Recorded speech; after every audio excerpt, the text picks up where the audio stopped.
A sonar, that is sound navigation and ranging, uses ultrasonic waves to detect and locate objects underwater.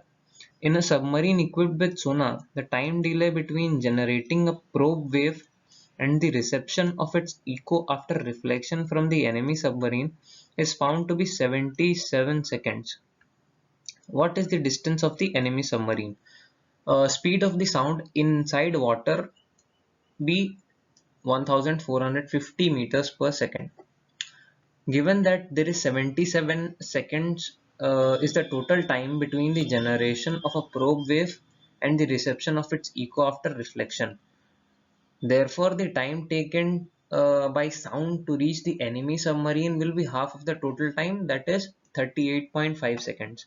Therefore, distance formula is speed into time. Therefore, distance of enemy ship is equal to speed of sound in water multiplied by time taken to reach the submarine.